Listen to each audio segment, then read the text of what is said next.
You're not tired. You slept. You drank the coffee. You didn't even do anything physically demanding. And yet your mind feels like it's dragging a weight. That heaviness isn't fatigue. It's mental overload. Hidden overwhelm doesn't feel dramatic. It feels dull. Foggy, irritable in small ways, shows up when you try to focus and your thoughts scatter. When you reread the same sentence 3 times, when someone asks a simple question and it feels like too much, because your mind isn't resting, it's holding. Holding unfinished conversations, holding decisions you haven't made, holding things you said you'd think about later, holding tension you didn't release. Most people call this being tired, but tiredness improves with rest. Overload improves with reduction. That's the difference. Here's where most people miss it. They try to push through. They drink more caffeine. They scroll to escape. They distract themselves. But distraction doesn't clear mental tabs. It adds more. Overload isn't about effort. It's about unclosed loops. Your brain treats unfinished things like active threats. Not dramatic threats, but unresolved ones. And unresolved equals keep monitoring, so your nervous system never fully stands down. That's why you feel drained without doing much. You're not exhausted from action. You're exhausted from background processing. Mental overload is often quiet responsibility you never consciously accepted. You said, "I'll think about it." You replayed a comment someone made.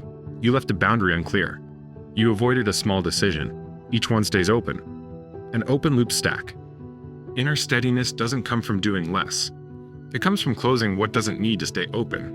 Instead of asking, "Why am I so tired?" Ask, "What is my mind still holding?" Be specific. A conversation? A text you didn't respond to? A decision you postponed? An expectation you silently agreed to? Overwhelm shrinks when named. Fog clears when defined. Today, close one loop. Not 10. 1. Send the message. Make the small decision. Clarify the boundary. Write down the task and schedule it instead of carrying it. Relief doesn't come from finishing everything. It comes from finishing something that signals safety to the mind. And safety restores steadiness. You don't need a full reset. You need fewer open tabs. Hidden overwhelm feels like weakness. It isn't. It's cognitive congestion. And congestion clears through deliberate reduction. In the next hour, write down 3 things your mind is holding. Close one of them, even partially. Send the message. Book the appointment. Delete the note. Say the sentence. Then stop. Notice the shift. This is how steady people protect their energy, not by pushing harder, but by carrying less. The next time you say, "I'm just tired," pause. Ask what's still open. Close one thing. Try it today. Inner steadiness isn't built through force. It's built through reduction.